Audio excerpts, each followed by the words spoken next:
going to do another instruction video together. Yep. Tear it up. That last one seemed to be well received, so we're going to dive into it. Last time we talked about shoulder tilt, a little bit of spine angle in there as well. What are we going to talk about today, Aaron? So we're going to look at kind of how takeaway, how that works out, and where we get to the top, and then really digging into path, how all these things interact with each other, and kind of what comes from that whenever you do these different things in your takeaway and get to the top. So before we go any further, do us a favor real quick, that all this instruction stuff that we're putting out there is completely free. So do us a favor, regardless if it's the 1611 channel or the Maverick Performance Golf channel. Do us a favor, go down there, hit that subscribe button. I can't believe I actually say this part, and ring that bell. Yes, we appreciate it. Yeah, that way you get notified when we post this stuff. We post 3 videos a week, each of us. Sometimes they're a little bit different, sometimes they're exactly the same thing, but regardless, it would do us a big favor if you would do that for us. So, with that being said, let's talk about path and takeaway and all that stuff. So, we've both been golf instructors now for quite some time. Came at it initially a little bit differently, but same spot now. So what's the biggest, in all your years of teaching, what's the biggest thing you notice on the takeaway? So, kind of that big problem people have coming over the top. That seems to be a very common flaw that people have. And lots of times we can fix these things in our initial takeaway. This is over the top. Yes, over the top. In to out. Yes. Coming that direction. Steep, slappy, all these kinds of things. Which turns into either a wide open face, high right, moving right, or a pull left. Top pull. It's the number of misses from over the top are infinite. Yes, lots and lots. Because it depends on what your wrist does and closer to impact. Because if you flip hard, it's going hard left. If you leave it wide open, it's going to be a high right or straight and then off to the right. Yeah. It's going to get the banana slice move. The old banana ball. So, so, I mean, looking at this, you can look at kind of all your better ball strikers, those people. Not saying all of them, but not too often do you have somebody that is a good ball striker and will get that club ripped to the inside. Nope. Even you take an abnormal guy like a Jim Furyk, for instance. Jim Furyk's first move is what? I mean, it's like up here. Yeah, we're out there. It comes straight up and then comes in and then he kind of levels off from there. So. And for those of you that don't know who Jim Furyk is, Matt Wolf is another. Oh yeah, that's a great example. Yeah, sorry. I dated myself there, didn't I?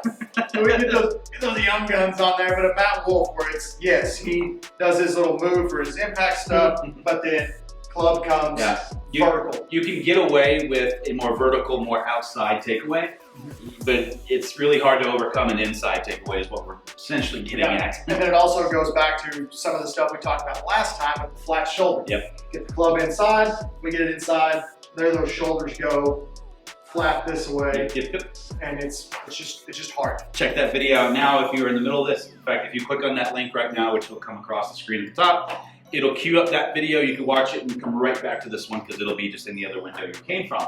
So that's kind of like a prerequisite to this. You don't have to know it, but if you take the club inside or outside and that shoulder tilt thing we're talking about is not there, this is going to be twice as hard.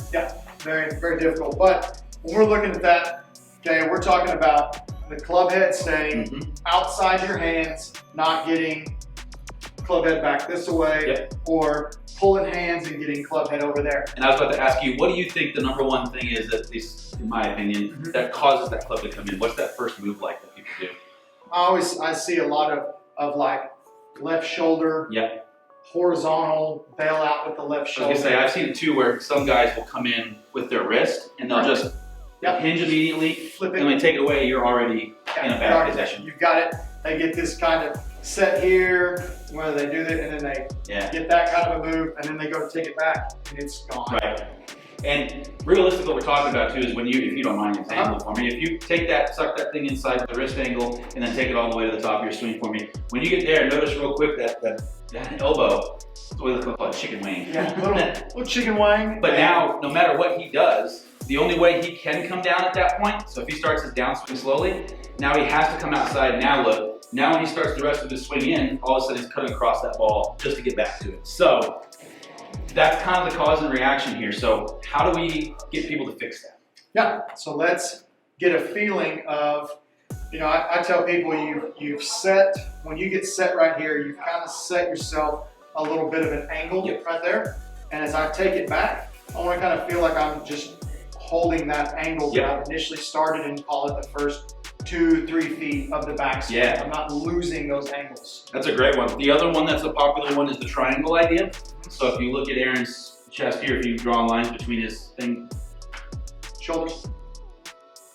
if you draw a line between Aaron's shoulders here and then think about his arms as the other part of that triangle, if you try to maintain that triangle so you get back to parallel, now, I mean, it's still a little bit more inside, but at least you didn't flip those hands out. And then you guys can see from back here, that club is still outside his hands. Yep. And that's really what we're just trying to achieve there, because that allows you to get to a more vertical, athletic position. And then from there, you can get drive on the ball. Yeah, hands start to come down. That, you know, we showed it a little bit there when Ron was talking about that. When that club comes inside and we get to the top, well, now my club head, if you're looking, has completely crossed the line. Let's say what he's talking about. We call it a double cross. It's really, the reality of it is that angle, and then you can look at this wrist angle or here, but if we flatten him out there and bring that elbow down, now he's more at line and you see a straighter line here. Sorry, I'm just getting all up in your swing. Yeah. And then we Fix your shoulder tilt like in the last video. Get that shoulder tilt down. And, you know, whenever we see stuff on video, we'll pull it up real quick. You know, we kind of like to see the butt of the club basically facing straight back at our down the line camera. No more. Yeah, and we don't want to see, if you do it properly, not saying that I'm going to guarantee that, but you don't really see that much of the club head from down the line. We don't see it really poking out over there. We don't really see a whole lot of poking out over there. It's just kind of in line with your hand. I think that's a cool thing. Why don't we throw both of our swings up there real fast? So why don't you go ahead and hit one or two, and let's dive into what Aaron and I do, because we both have I have an issue with the double cross, and we'll throw the video up. We'll beep. Ready?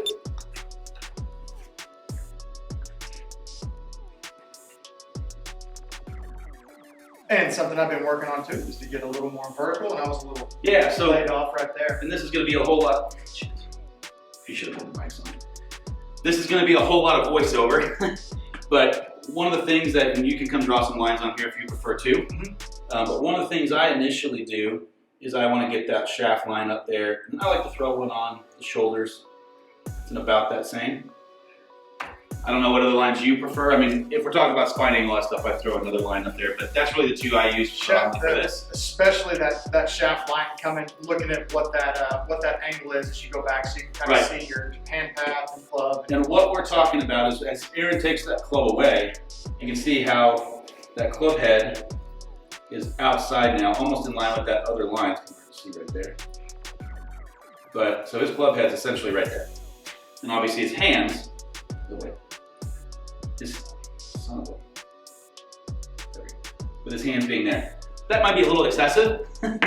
Yeah, that's too far outside. But at the same time too, if you're really battling that inside, that suck inside, I mean, I'd rather see this than that. Oh yeah. Because at least this gets it ingrained. Now, at some point you do have to kind of bring that back a little bit, and you know, to where you want it to be. But let's take that away.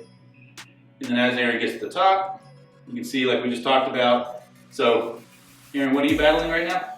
Club laid off a little bit.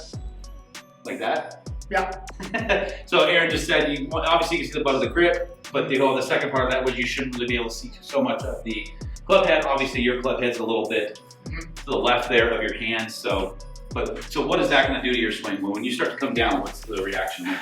For me, I tend to be a little bit, just a little bit more from the inside, and then I have a tendency to kind of flip my hand a little bit more from there, and I kind of get that little bit of left going left. Right. Right there. Let's flip that hand right there.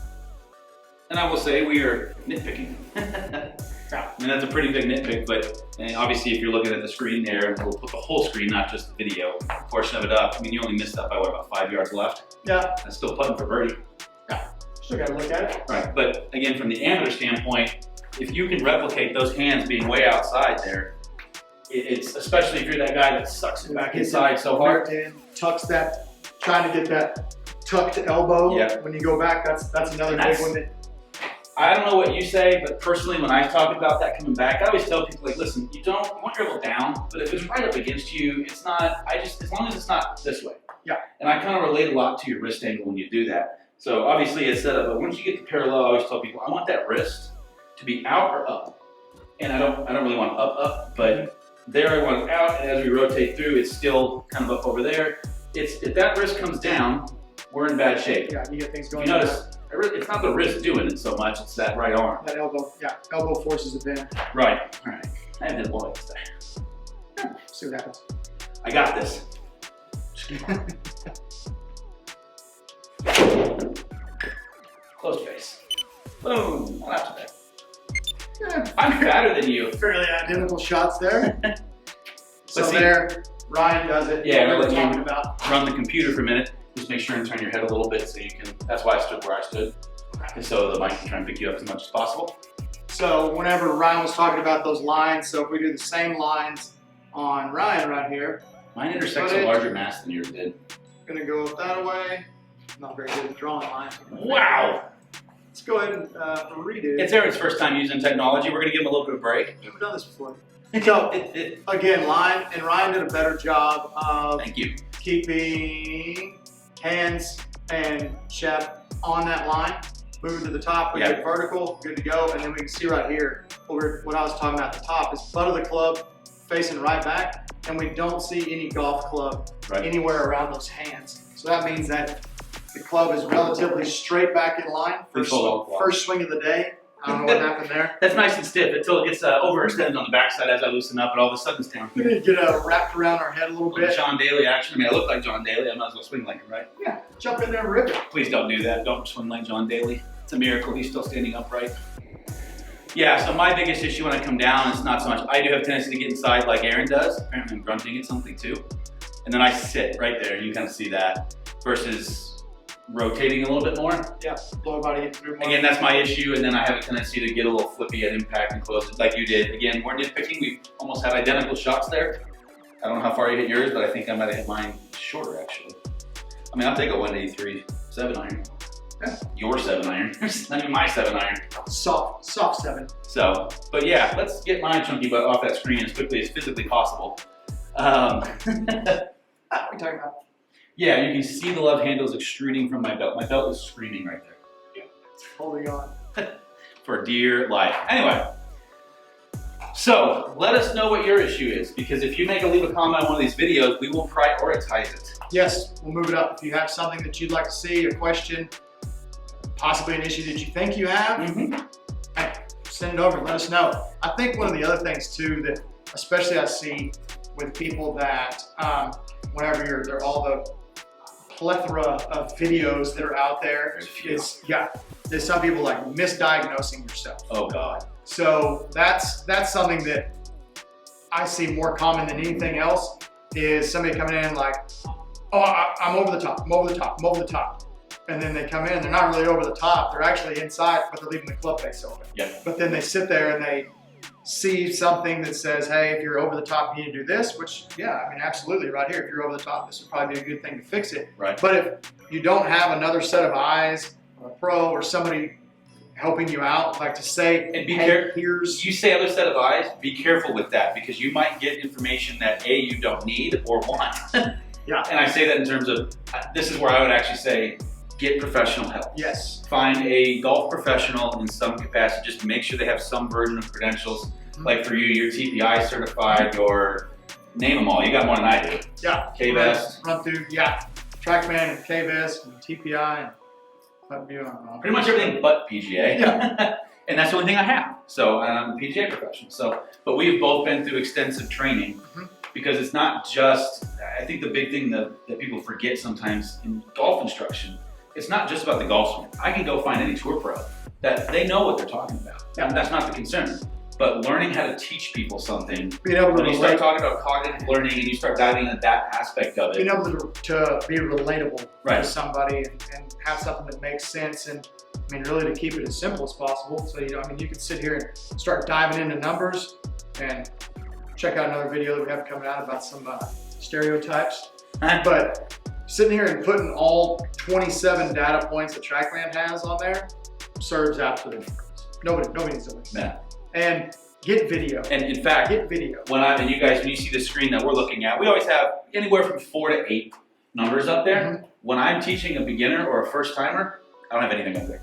There is not a single number on that screen. I take it away completely, and we just simply hit on the driving range. And then the only time I ever look at numbers is sometimes I'll throw one up, or I'll click on the settings and throw them up on that little screen and then go away pretty quick. And that's just because I want to see something. Yeah.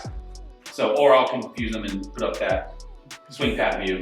Oh yeah. Which I just tell them, ignore it, this is for me, and I'll just read it for a second and I'll turn it back off. Yeah. But, I mean, that's the thing, that's the cool thing about TrackMan, is it's not, I mean, yes, it's a cool game, you can play golf on it, you can do all those things, but even if you don't understand the numbers that are coming out of it, a professional does. Yeah. And all it does is it makes us more efficient in your lesson, so you get more out of your lesson. Now, obviously, you can come in and practice on your own, but I would tell you, if you're gonna do that legitimately for numbers, with some guidance, take a lesson first, yeah. And then you kind of get an idea like, oh, my face is open 5 degrees. I remember what Ryan or Aaron said about that and coming inside. And they've got a cool thing where you can come in for a TrackMan lesson, where it's, you call it TrackMan 30? Yeah, TrackMan 30, so it's like 30 minutes. So we come in, get on there, we start hitting some balls, we see what's going on, pick one thing that may be a major thing to work on in that 30 minutes, and then you have the next 30 minutes to work on that, to practice it on the TrackMan and do your stuff. So it's not a hit a lesson, get overwhelmed a little bit, and then leave, and you're not really sure what it was. And Aaron hit it on the head. When you get a buddy to come help you, typically it's unfiltered data just gushing out of their mouth. Of, oh, you're over the top, and you're flipping, and you're doing this, and you're doing that. When I'm teaching a lesson, we work on 2, maybe 3 things. That is it. Yeah. Now we'll make some tweaks along the way just to kind of like, hey, remember we talked about your stance last time? Yeah. Just reminders, I call them. But that's something that you should already have ingrained, and you just made a whole mental error that time. Yeah. But 2 or 3 things max, that's it. That's, I mean, you start talking about cognitive learning abilities and that kind of stuff. And that's what separates a true teaching professional from your buddy back there that might be good at golf. I'll still take him on, probably. Yeah, we got that. We got those people. All right, well, like we said earlier, let us know what swing issues you're having, and we will produce those videos faster. Absolutely. Don't forget to subscribe. Thank y'all. Social media too, don't forget that.